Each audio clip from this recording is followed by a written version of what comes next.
Hello, everybody. My name is Melissa Tosetti, and I'm the founder of The Savvy Life. And this is my colleague. I'm Kevin Gibbons, CEO of The Savvy Life. And if you are not familiar with The Savvy Life, this is your first time joining us. What living a savvy life is, obviously it's the name of our business, but it's a idea, it's a philosophy around building a strong financial foundation while enjoying the journey. And doing that simply by being very purposeful with where you spend your time and where you spend your money. And it is just a way of thinking differently about money. It's a way of thinking differently, again, about your time and just being mindful and being purposeful, which is such an easy thing when you think about it. And so very difficult to actually put into practice on a regular basis. And which is also going to be the topic of our next book, is what the main reason for that is because of time. And usually it takes a little bit of time to be purposeful, be mindful. It seems like it's easier to be reactionary, and that's how we operate a lot. And so that's one of the things that we're going to be talking about in our next book in the future is how do you mix managing time and money effectively. I think that most people don't even realize they're in reactionary mode. That is just mode. That's the mode they're in constantly. And what we mean by reactionary mode is running out of an item that you desperately need for the meal that you're making, and so now you've got to run out and go purchase it, or forgetting about a friend's birthday and then having to expedite shipping and spending more that way. It's this constant, that the way that you can start to recognize if you're in reactionary mode is if you start to curse yourself. Again, I did it again, or whatever that might be. Mel Robbins is a person in the success industry that I've recently discovered and been following, and she just posted on Twitter this great comment about, busyness is choice. For most people, we have a choice around what this busyness, and we very often can use the excuse of being busy for not doing the things that are uncomfortable, that we don't necessarily want to do, versus making a decision or just executing. We talked about last week or 2 weeks ago about procrastination. Yeah. It's all interconnected, and I think that we use busyness more often than not as an excuse to do the things, or to not do the things that we don't want to do. And I think along that subject, which is not the subject of this this session, but we'll keep talking about it, is the concept of firefighting. All right, It's that whole thing of where there's so many emergencies, I can't take the time to determine and to implement a system to make my life easier. I'm spending all my time just addressing one fire after the next. And to some extent, that's understandable, but just like procrastination, a lot of times that's an excuse. Right. And how many times are you going to fight the same fires before you decide to take half an hour, 2 hours, however much time it takes to solve the problem? Right. Yeah. And I think that a lot of us have a tendency to use fires as our to-do list. Mm-hmm.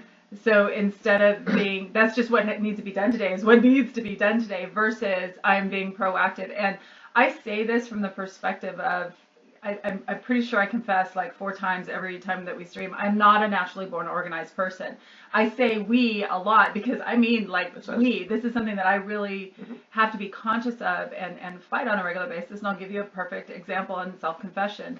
So when I wrap up with The Savvy Life, I 3 nights a week go to my husband's martial arts school and will either work out or teach there. And I found myself chronically running late, running behind. And just yesterday, I sat down, and this may seem like a ridiculously over-the-top thing to do, but I sat down and I actually calculated how long does it take me to close up my computer, to change my clothes, and to actually get my butt in a car, or as my friend Geraldine says, butts in seat. How long does that take? It takes me about 10 minutes. Okay, how long does it take me to get to the school? It takes me 10 minutes. I'm very lucky. Okay, so how long does it take me to do the things that I need to do to prepare to before I can start to work out? It takes me about 10 minutes. Well, I need to leave at said time in order to be able to get there. I didn't have that. It was always very fluid before. And I was still late yesterday because I was working on the list, but I am going to be on time on Friday because that's something that bothered me. I kept kicking myself about. And yeah, we've gone down a bit of a rabbit hole, but it all goes back to that idea of not letting the fires direct where you want your life to go. I'll make one last point on that. In the technical industry, they call, and the program management field, they call what you're doing developing a setback schedule. It's called a setback schedule. And what a setback schedule is very simply like what you just did saying, I need to be here at this time. So now how do I set back my day to make sure I need 10 minutes to do this, 20 minutes to do this? Yeah. When do I have to start task A? And that's just, rather than saying, oh, I'm going to start task A at 3 o'clock in the afternoon and hope I make it. Right. Start at the goal and work your way back. And this is something you can do for time and for money. It's kind of the same thing. I'm not going to start remodeling the house and say, well, I have $10,000 set aside. I hope that covers everything. I'm going to say, I want to end up here. How much does it cost to get there? Okay, when do I need to start saving, and how do I start things? Right. So it works for both time and money. The whole concept of a setback schedule, figuring out what your end goal is, and then working backwards in steps to see how to accomplish it. Funny thing about that is that I am really good at that when I'm traveling. Mm-hmm. So like road trips and everything, I'm really good. I know I even have learned, because our family doesn't enjoy stopping for fast food or anything like that anymore. We travel a lot, so big burnout. So I'll even like do a little bit of research and figure out where we're going to eat, et cetera, along the way. When do we need to leave the house by? But for my day-to-day, isn't that a funny thing? For my day-to-day, it didn't even dawn on me to do that. So, routine. And so, yes. Low routine. Whereas even with as much traveling as you do, that's still the unusual activity, and we tend to focus more attention on the unusual activities because they're unusual and ignore the routine ones. It's definitely a testament that routine can work for you or against you. Yeah. So that was a worthwhile subject. Yeah. So what are we really going to talk about today? So what are we really talking about? What we promised everybody on social media that we would talk about today is our own personal money habits that we implement, that we feel makes life easier for us. We're going to talk about kids and money, a subject that is very near and dear to our hearts, and just smart spending in general. Just as a reminder, or if you're joining us for the very first time, the way Caffeine TV works, it's extraordinarily cool. You can just watch us if you're streaming us on just through the website, Caffeine TV at savvylife.com or /savvylife.com. That's great. Keep watching. But if you'd like to interact with us, if you'd like to be able to ask us questions, type those questions in, we will immediately see them on the screen and we can answer those questions for you. All you need to do is register on Caffeine TV. It's free. It should be right at the bottom of your screen. You click there, you answer like 4 or 5 questions, and then you'll be considered registered. I do believe there is you get a confirmation email. If you don't receive that immediately, check your spam folder, because that's where I found mine. Very important. All right. So talking about families and money management and getting your whole family involved in the process. So I have a very strong personal belief that children are a part of the family and not the center of the family. I have the most amazing 12-year-old in the world, and he's a member of the family. He has chores that he has to do to contribute to the running of the household. And one of the things that I've tried to be very careful of is my messaging to him. Oh, it sounds so official. The way I talk to him about money.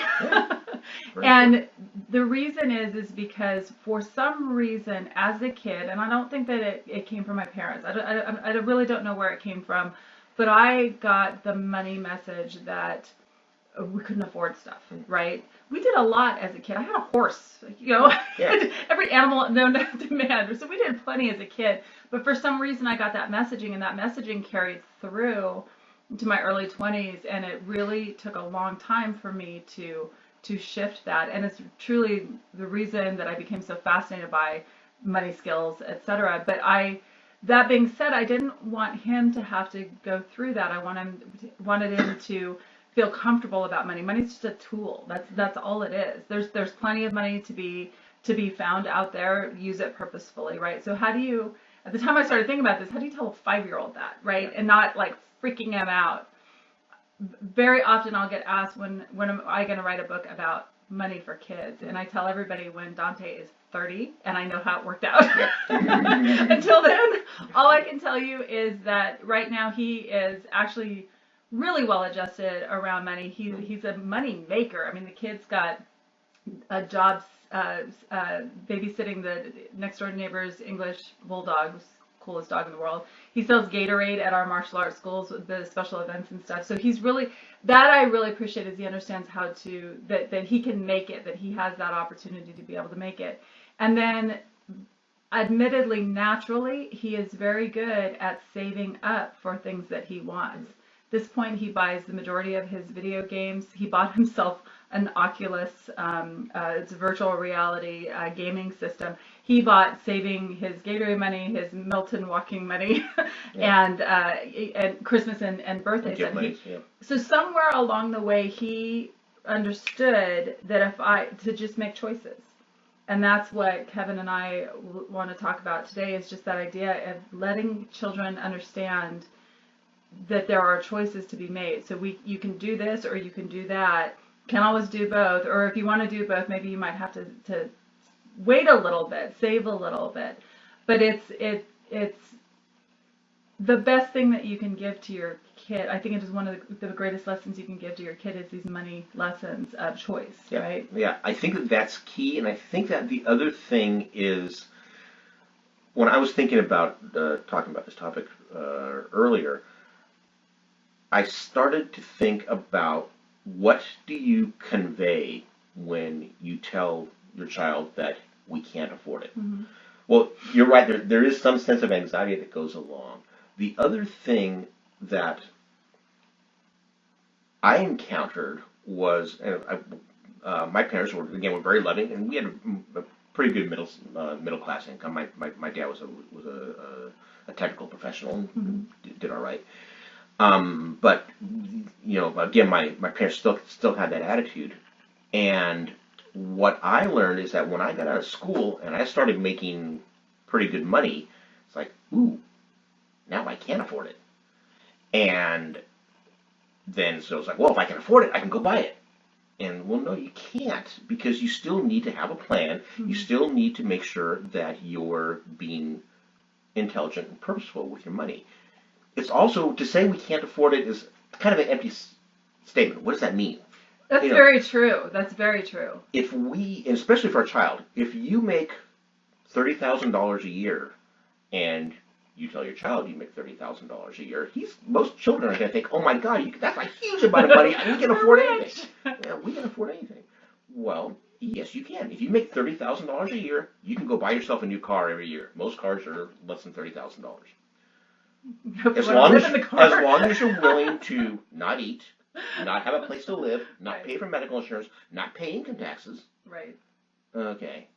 But you can afford it. You have the income matching that outcome. So what's really important for kids, I think, is conveying the idea that there is a plan that we put together. We make choices, and if we don't like those choices, the plan can be adjusted. Mm-hmm. But you have to consider what that does to things. Yeah. And I think a lot of kids really appreciate that. It's like, okay, we can make a choice. And a lot of parents will do that, where a child will earn money or be given an allowance or something, and it's a case of, you have $10. You can go spend that $10 on whatever you want, but that's all you get. So you need to make a choice on how to spend it. So all we're really talking about doing is kind of extending that approach to encompass the entire family and say, here's how we do things. Some things you as a child are not going to have much say in what the choice is. We're going to pay our mortgage. We're going to pay our taxes. I don't care how much you want that video game. But there are other things like, okay, well, if you're willing to abstain from our every week pizza dinner, and the rest of the family is okay with that, we'll take that money and put it somewhere else. Exactly. Yeah. There's a client that I'm working with in Massachusetts right now, and she has a few young girls, and one of their things that they do together is they go to Target, and they'll go to Target a couple times a week, and the children are very used to going and getting some kind of toy. So if you think about amplifying that, a couple times a week going to Target over the course of an entire year, and how many just like stuff comes into the house. And she's really trying to become much more purposeful, again, to reach their financial goals, but just like to stop being overwhelmed by everything.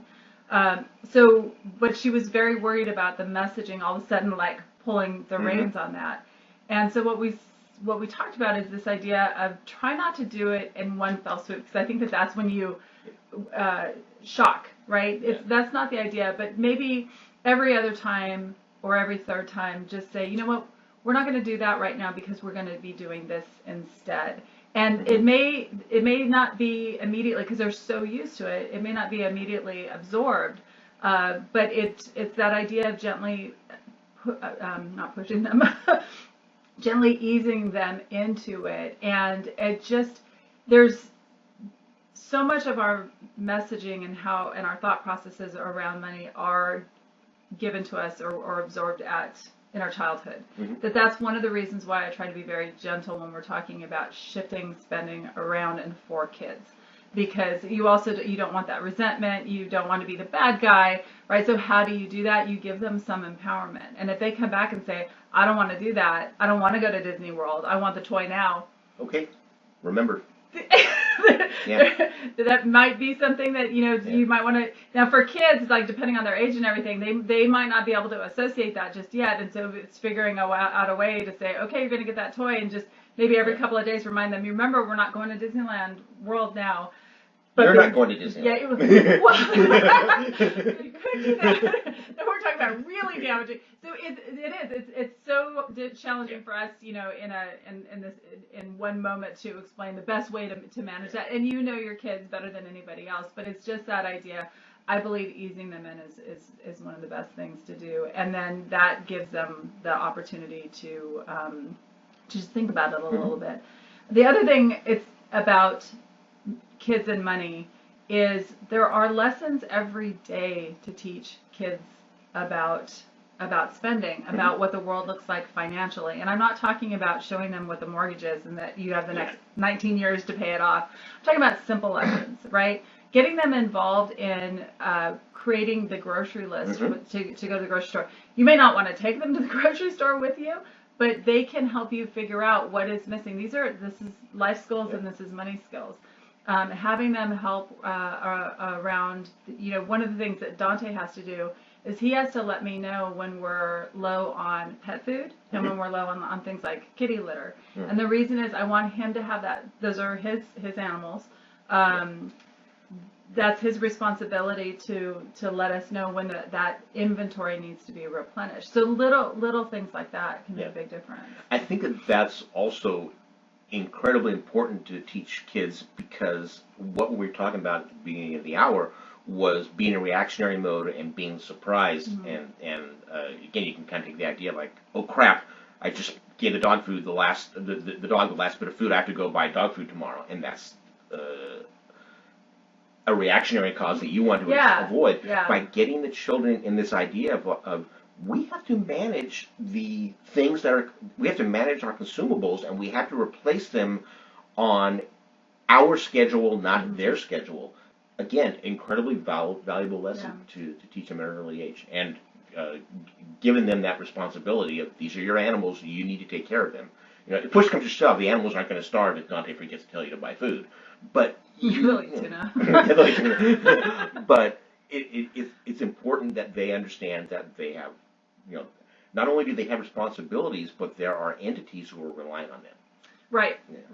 One of the lessons that I love that my grandparents taught me as a kid that I did not execute until I was an adult, I will admit that. So Depression era grandparents, my grandparents had the most amazing story. I have such respect for them. But one of the things that they taught me as a kid was taking care of what I owned. And I think that is also incredibly important too, because when you have to replace things, that costs money, right? If you don't take care of what you have, and I think as adults, there's a lot of lessons there as well. Where are your clothes when you finish, wearing them? Are they on the floor where they can potentially get damaged, and then you have to, so just a small example. Travis, I like your comment. I'm starting with the succulent so I don't accidentally kill an animal. So, we have friends who've taken that to the next level where they have gotten a dog in preparation of having a kid. And apparently that's kind of common. Not at all the same. It's not, but we can appreciate their graduation. So building up to that's a good idea. Well, I would say actually to a huge extent, Dante's easier than our cat and our dog. He listens for the most part. Exactly. Cat just tortures me. The last thing I want to talk about with kids and money, unless there's something that you want to interject, is so we're talking a lot about the now and the everyday choices, but there's the long-term lessons about money. And I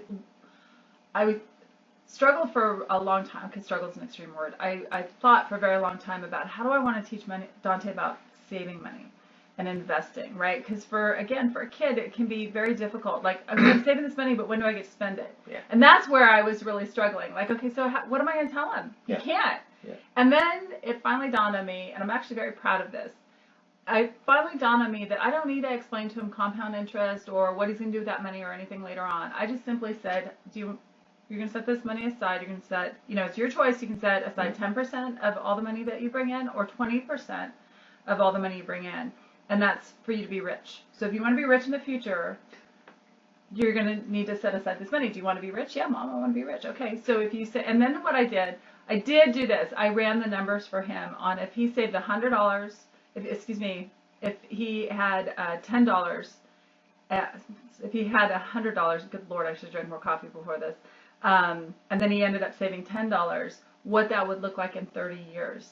And then I did the same for him for 20%, and the difference was very impactful for him. And it got him excited about it, but he not overwhelmed about it. And so he just knows, if I want to be rich, I need to set this money aside. And then as he gets older, every year we'll put another layer onto that education, and that's it. Yeah. Now, how old was he when you had that conversation? About 2 months ago. Okay. So he's 12. He's 12. He's 12. So that's reasonable, I feel like if it had dawned on me beforehand, I probably would have started him maybe about 8 years old. Because again, he's been pretty mindful about money and everything since about that time. But I'm happy I did it now and not when he's 20. Yeah. Yeah. So Melissa has one son, Dante. I don't have any kids, but my philosophy has been kind of similar lines, and also kind of building off of what Travis did, of starting with the succulent and moving up. Is you start with a fairly young child and say, we're going to put this money aside. You're going to save for 6 months, or you're going to save for 2 months. And so they get the idea of that delayed gratification, and then you just keep building that up longer and longer to where, okay, now we're going to save, we're going to take the money that you got for your birthday this year, we're going to add to it and save so that by next year you'll have this much more and you can go do that. And by letting them slowly increase the time frame, that gets them a little bit more used to the idea of, again, the delayed gratification. Most kids, most people, they want to be gratified within, the next day to week. Thank you, Amazon. But by building that slowly, I think that you can get them used to that idea, and then get them to the idea of, like, you're saving for college, you're starting now to save for being rich when you're my age, and that can be really impactful. Yeah. Positive conversations about money. That's it. Yeah. I want to do one more thing, or I want to ask you one more thing, is you had talked about groceries. We talked a little bit about vacations. What are some of the other things where it makes sense to involve kids at different ages in the family financial discussion? Like you said, there's really no point in talking about the mortgage until they're ready to buy their own house. What other areas do you think are really helpful to have kids share in the conversation? I think you nailed it. It's the groceries, it's the dining out, it is vacations.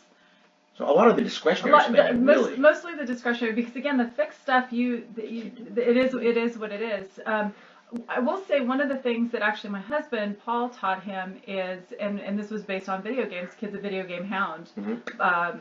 He will wait until an item goes on sale before purchasing it. So he understands what timing is. So it is mostly about the discretionary. And one of the things that he really did get early, I don't know if it was through DNA or what, but this understanding of choice. We don't do this so that we can do this. And we live a very active life. So he's seeing the result of, and I think that's very important too, is he actually sees the result. The one thing that I've tried so hard to do is not promise them anything I cannot execute. Yes. Oh, because the minute you do that, then they start to question the ability or the process, if you will.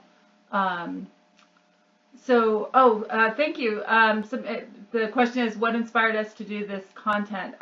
We are financial personal finance experts. What we do, we wrote a book, Living the Savvy Life. It's hard to see right there.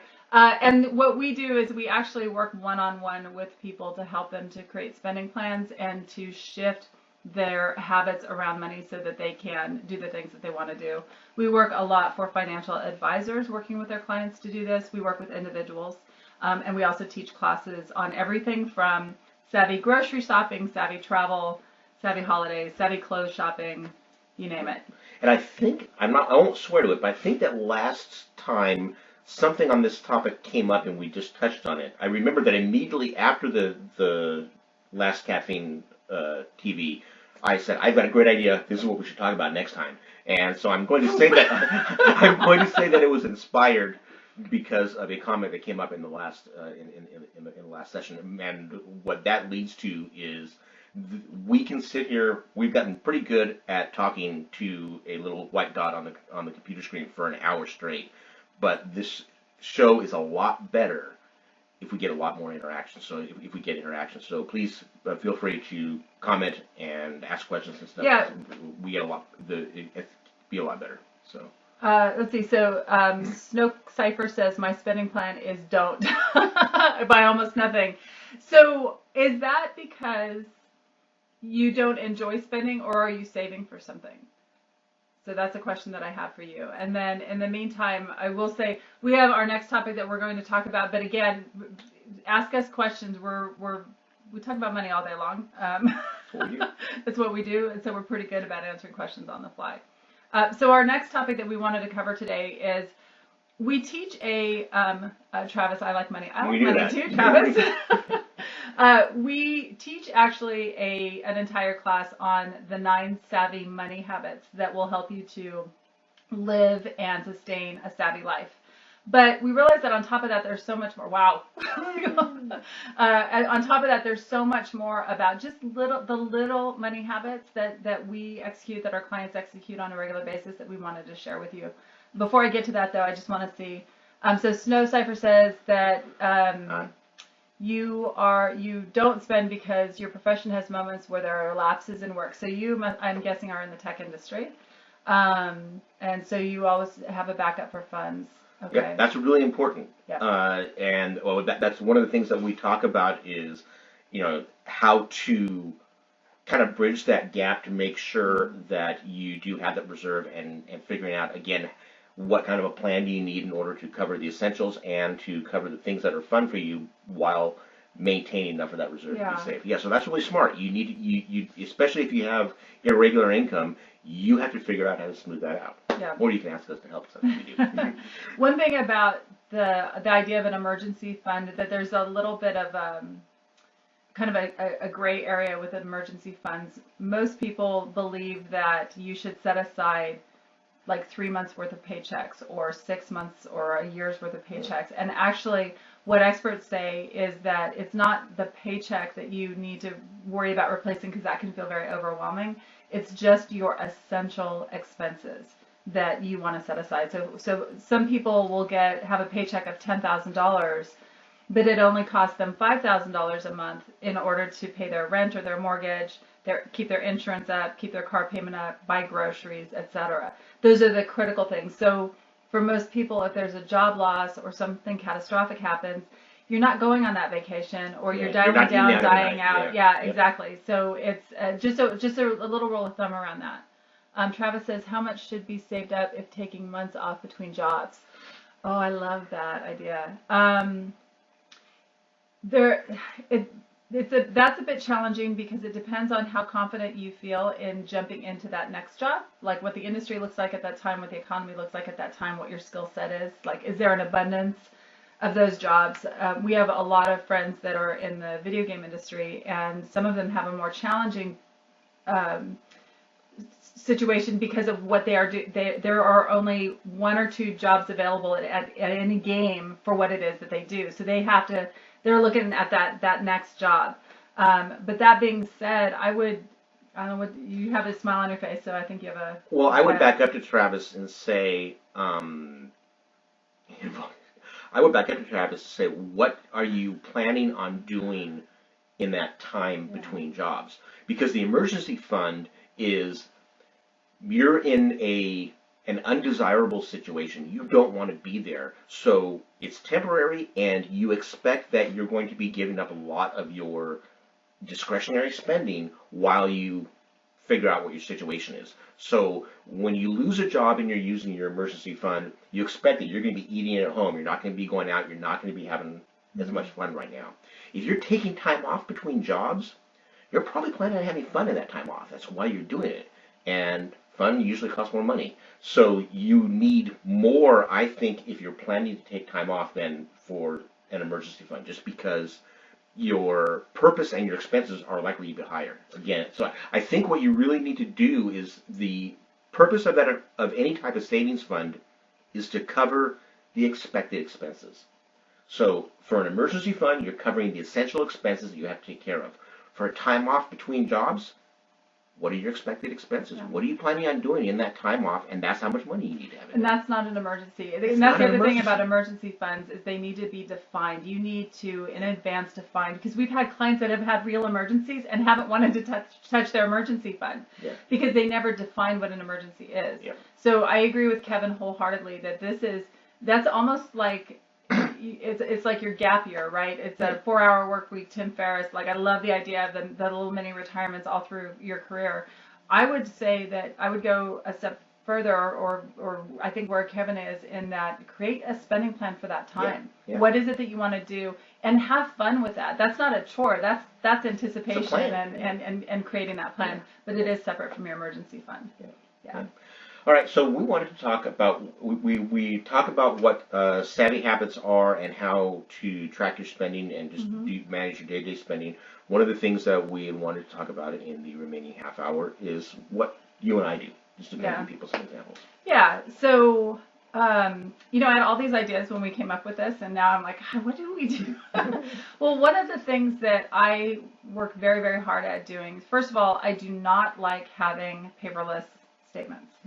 I'm a tactile person, but I want that paper trail, because it is too easy for a bill to be emailed to me and it to get lost in everything. So I have my system.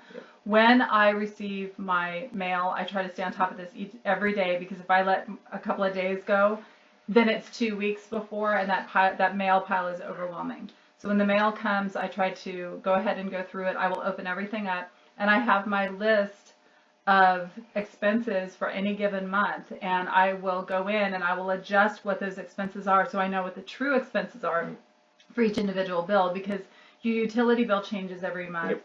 Maybe it's a little bit higher if it's higher and catastrophically higher. And if you're living here in California with Pacific Gas and Electric, it's quite possible that our utility bills are going to be going way up. Then something else is going to have to give, or you're going to have to figure out how to bring in that additional money. So that's one of the things that I do. So I feel like I have my finger on the pulse of what my monthly expenses are going to look like at any given time. The other thing that I try to do every single day is go in and actually update or do my actual tracking. If I do that every day between myself, my own personal, the Tosetti family, as well as the Savvy Lives, and I manage my husband's books for his martial arts school, I can actually do all three of those in less than 3 minutes if I do it every day, and I know where we stand. Yep. I know where we stand. Keeping that on top is key. So what do I do? I'm again a tactile person. I believe in keeping things as simple as possible. When mail come in, I first of all, there are very few bills that I do electronic payment or automatic payment, I should say. I do a lot of electronic payment, but very few bills that I do automatic payment. So again, open the mail every day, and I take every bill and I put a date on it when it's due, and I don't put the due date on it. I give myself a little bit of time. So usually I give myself 4 to 5 days. Some people pay their bills, like one of the things we talk about is paying the bills on payday. I do some of that, but I also stagger it just to make sure that I know when it's due, and so that I have a little bit of leeway. Those go into a cubby in my office. This is where all of our bills are, and they're all organized by due date. So I just start at the front and work my way back. Everything that gets paid then gets put in their accordion folder. Okay. Again, so by month I can go back and I can keep the records and look at it. Using an Excel spreadsheet, just again to keep track of those things and look at them on a monthly basis. Same thing like you're doing, to track our spending versus our income. Things are a little bit weird with my family because we still do have a yours, mine, and ours checking account, and there's a little bit of fluidity on how that goes. We really try and do as much of the household stuff, transferring money into the household account to do that just so we can keep our records straight. But sometimes, it'll end up where, I'll pay the power bill out of my account rather than just take the time to transfer money back and forth. Yeah. But we keep that going there so that we have a clear record of that. And I agree with you also. Checking your bank account every day, it doesn't take long to do that. For me, because my checking account and most of my credit cards are with the same institution, it's easy to flip over and check the credit cards to see what's been processed through. And the other thing it does is that, fortunately, I haven't had any identity theft things going on, but by checking it every day, I can look through and say, hey, what the heck is this? This is weird. Yeah. So, I think that's important. For a lot of people, not so much for the identity theft, because actually that is a pretty small percentage of the population. What it really is checking that on a regular basis just reminds you, if you do have those automatic expenses, do I really need this? It's like, wow, I just, what the heck is this $30? Oh, that's for this service. Do I really need this? And just to be reminded so that you don't go 2 years and then find out that you've been paying, a lot of money for things. We see this happening all the time with the clients we work with, where they've been paying money out of their credit card and haven't even realized it and never even used the service. We had a orthopedic surgeon that we worked with, and he had been paying $200 a month through his credit card for 2 years for private sessions with a trainer that he didn't even remember signing up for. Yeah. And don't get us started on storage units. And I don't mean that from a how dare these people do it. Storage units are just one of those things that so easy to waste money. That's one too with electronic billing. Anyway, sorry. Yeah. There's, getting back to personal finance habits. Yeah. So one of the ones that I wanted to mention is actual spending. So I keep my wallet very, very neat and clean. And again, was never like that before. My purse, the same thing. It's everything goes back in the same place because I just had too many years of struggling with that. But what that allows me to do is when I use my credit card, if I'm out and about and I need to use my credit card for some reason, and I personally don't like using my credit card, even though this is what I do for a living, I can so easily just have it get out of control without even realizing that that's happening. So I've become very, very diligent and I have routines and systems around it. But what I'll do is if I end up having to use my credit card, I will turn my credit card upside down when I put it back in to remind myself, hey, did you go home and pay that amount on your credit card right now? So you used it as currency in that moment, but you immediately paid it off. I don't want anything to build until the statement is due, because for me that just doesn't work and that gets me in trouble.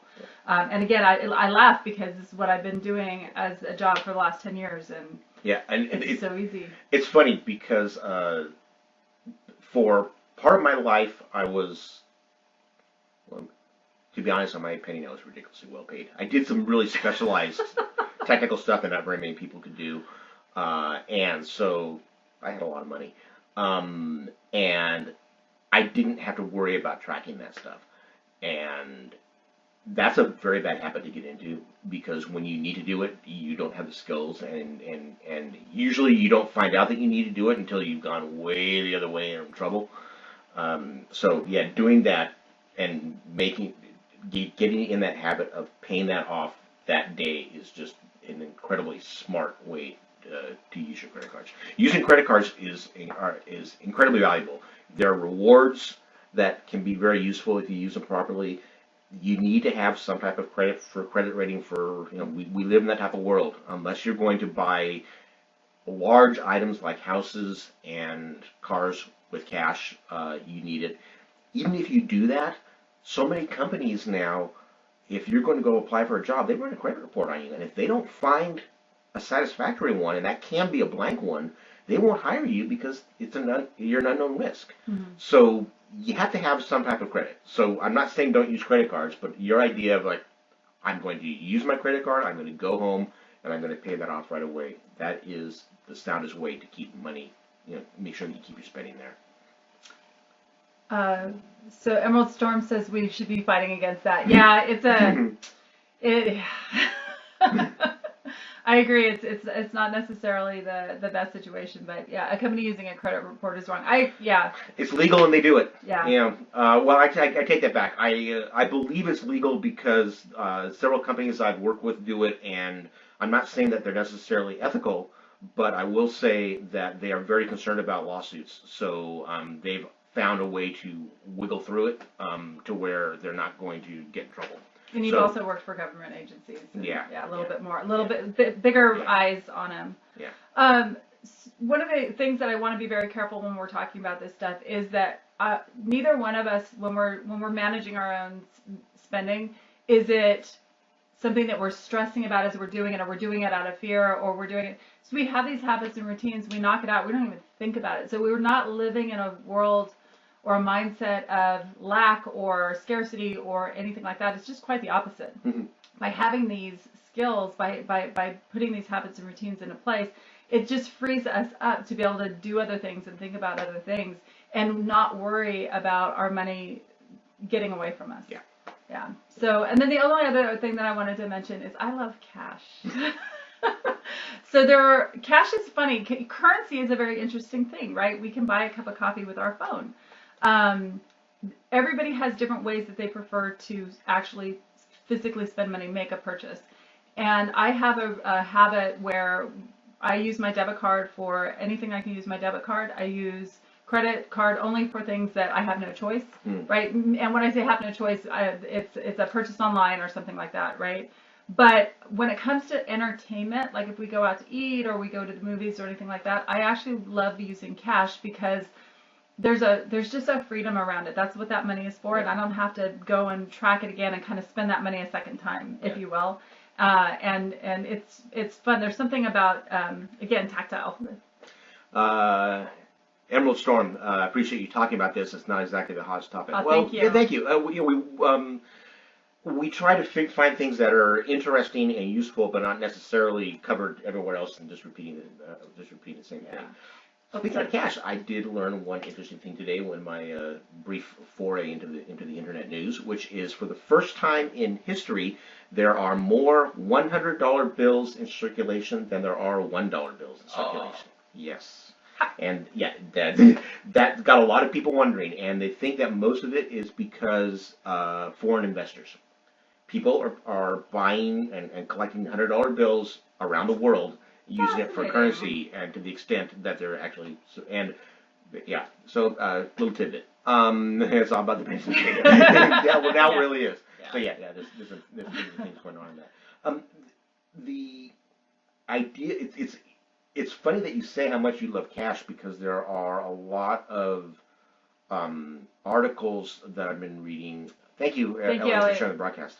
There are a lot of articles I've been reading where cash is really falling out of favor. So it's interesting that you're still that we're seeing some of these things that are still occurring. Yeah, and I've got clients that can't have cash. If they have cash, it's like liquid water. Water's liquid. Water running through their fingers, right? They don't want it, or they don't want the hassle of going to the ATM or whatever that might be. It's just what works for me, and that's the whole idea of living a savvy life, right? And that's one of the reasons why when we're working with clients, we spend almost an hour with them in our first meeting to listen and hear what their day-to-day life looks like. Yeah, anything works. Emerald Stone says you don't use banks and credit cards. Puts you in the minority, but if you can make that work, great. Yeah. It's whatever works for you. Yeah. I didn't use PayPal for a while for political reasons, but now I do because it's just leave it there. It's useful. It is useful. It is very useful. So we're talking about how we track our money. The other thing one of the other habits that I want to touch on that I've done for a long time. Thank you.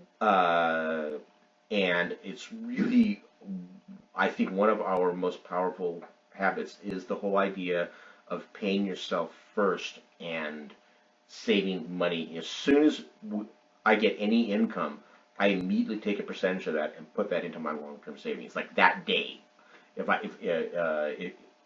don't have automatic transfers set up, then I make sure when I get that money, that gets transferred manually, automatically, immediately into savings, and that is something that, again, I think is just so critical for your future. I think actually that is a great opportunity to talk about the 50-50 rule. Mm-hmm. So one of the reasons why so many people in life, they get to a certain point in their careers, maybe they're 20 years into their career, they've got the house, the kids, the mortgage, right? And they've been in their career for all this time, and they still feel like they're living paycheck to paycheck, right? They don't feel like their life has gotten any better. And the reason that is what we call goldfish syndrome. And that's the idea that for every pay raise they got or for every bonus they got, somehow, some way, very often unconsciously, they increased their cost of living, right?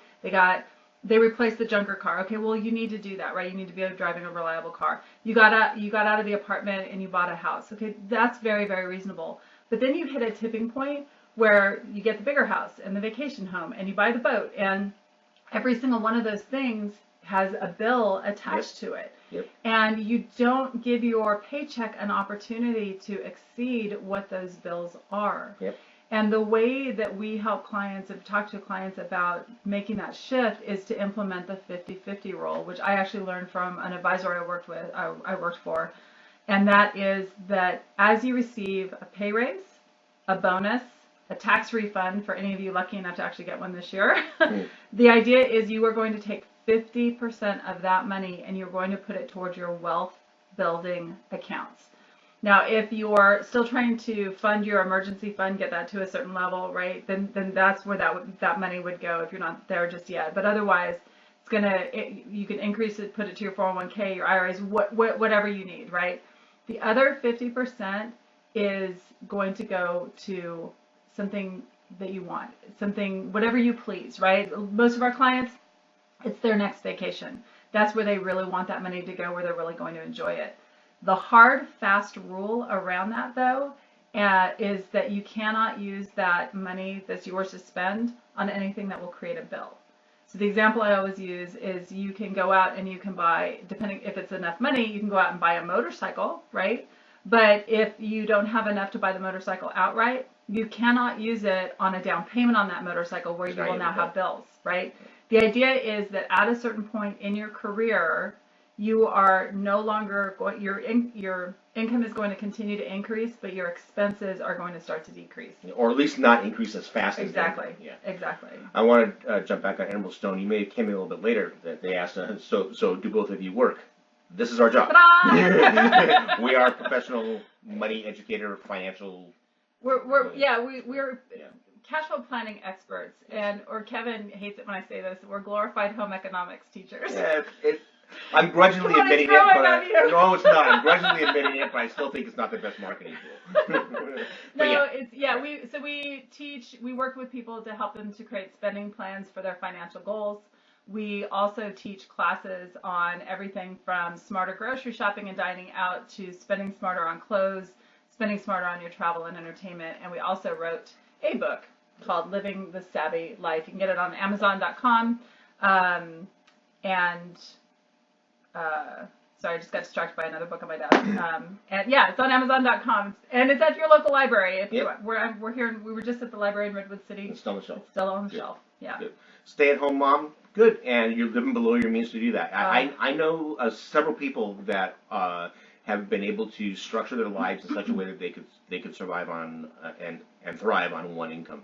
More power to them. I think that's absolutely fantastic. Good. That stay-at-home mom is a job. That is, I feel very, very strongly that is running the household and doing that at a certain income, and the fact that you're able to do that below your income is fantastic, or your household's income. Yeah. That's a good decision. My wife was making as much as daycare was costing us, so we went stay at home. Yep. Yeah, that's a really tough call. And there's a lot of things that might be a good topic. A little bit off from our specialty, but it might be a good topic to talk about sometime. But you have to make those decisions as to what makes sense. Creating a spending plan around that, like making those choices, and we've done that a couple of times for clients, and that's actually one of my favorites. Is the dialing down work. Yeah. So is it going to make more financial sense? There's one client I worked with. She she wanted to cut her hours at work so she could be home when the kids got home, but she was really bumming that she was afraid it was going to cut into her yoga. She had a deal with a yoga owner, and she actually checks people in prior to the 3 classes a week that she goes to, and she gets to do yoga for free. So, and then the yoga owner doesn't have to actually pay somebody. Yeah, so nice. This is the part that I love about what it is that we do, is that creative, like lifestyle. Like, how do we live the life we want? How do we fund that? How do we make that happen? Yeah. I'm glad that your son is doing better. That can be challenging, and so I'm glad that's working out well. I'm glad that you were able to stay home and help take care of him. So good. 4 kids. Wow. Yep. So what other? So we've talked about bringing kids into the financial. Yeah. Oh, you want to talk about? I want to talk about this book really quick. So we were talking earlier about kids and messaging around money. Again, messaging sounds like such a brand word. But there's a book that I was told about. It's called Money Magic. It is by Deborah Price. Every time I tell people about this book, the title of the book just does not do it justice. The focus of it is our personalities around money. So again, as kids, we pick up this idea of what money is to us, and for some people like my son, he's a little magician. He can, he just has this ability to be able to earn money. Opportunities come to him where he can do the things that he wants to do. Some people, a client I'm working with right now in New Orleans, he is an ostrich. So he's always just wanted to bury his head in the sand versus having to think about money. Well, he's an attorney, and he's making so much money right now, and he's embarrassed because so much is going out the door, and so he's trying to now make better decisions around that. And so there are people that are they repel money. So there's all different types of personalities. If the psychology of money is something that you have an interest in, I really do strongly recommend reading Deborah's book. Again, it's Money Magic. I actually did a 16-week course with her, and learning more about personalities around money, how to identify them, and then the best ways to work with them. And best 16 weeks that I've spent in my career. It was definitely worthwhile. But yeah, check it out. I definitely wanted to share that with you guys. It's like a money horoscope. No, it's a little more psychology based. It is psychology versus horoscope is depending on when you were born. That's what your the wand on your head telling you what your money life is going to be like. Do we have a digital print of the book? The only thing where we can probably get the Saturday. We might be able to get Kindle. It's on Kindle. Yeah, it's on Kindle. Yeah. So we talked about Money Magic. We talked about our favorite money habits. We talked about kids and money. Let's talk actually really quick. You are writing an article. Oh, I will, but send us an email, Emerald Storm, and we'll sort this out, because obviously we can't go online right now because we're using our computer. So send it to melissa@thesavvylife.com, and we'll check the links and make sure that everything's okay on that. Because it should be. Yeah, it should be on Amazon. Yeah. Do you want to tell them about the story that you wrote this morning that you're publishing on Monday? Sure. We have a little bit of time, so I'll do it quickly. Like most people, wanted to get my taxes done early because I didn't want to get surprised, and unfortunately, I did not get surprised. I figured that I was going to have to owe money. Sorry, I'm going to laugh at your pain. I did not change our withholdings when the new tax laws came through, so we ended up owing money on the feds. Now, one of the things that I noticed over the past few years is that I always used to get a refund from the feds and had to pay the state. And for many years, quite a few years, I had my taxes done by a nationally established tax service, and every year I get a refund from the Fed and I pay the state, and kind of grumbled about it and asked them about like what's going on. Never got a really good answer. So so I took the money from the feds and gave part of that money to the state, and did this year after year after year. This year, because you can no longer deduct your tax fees on your income taxes, And because they increased the standard deduction so much, I figured there's a good chance that I'm just going to do the standard deduction. So I bought a nationally well-known tax preparation package for a lot less than I was paying the nationally well-known tax preparer, and did my own taxes, and lo and behold, had to pay both. Realized, okay, this is ridiculous. I need to change my withholdings. So I went to the federal tax, IRS tax site, got the W-4, filled it out, made the changes, and said, great. How do I change my state withholdings? There's no place on here. So I, being the industrious, 21st century man that I am, I typed in California state withholding tax form, and boom, it comes up. There's a form called E4D or DE4 state withholding form. You can see in the picture I'm gray. I have been working in California for about 40 years. In that time, no tax preparer, no human resources personnel, no company accountant has ever told me that there is a different state withholding form. So I printed one up, and down at the bottom it says, warning, if you use these standard federal withholding allowances, you may not have enough money for a California state form. They do not line up. They have different tables. Why am I 55 years old and finding this out now? So I got the state form in. I made my withholdings different for California, for the state, so that going forward, I'll have paid enough money to where I'm not going to have to pay bills. So Travis says it meant to confuse you. It may be. I think it's just that people don't care. And lucky for you that you live in Texas, there are, I think there's like 13 or 14 states that don't have state income taxes. They get you other ways, so you're fine. The point of the article is, hey, if you live in a state that has state income taxes, be aware that they may have different withholding tables.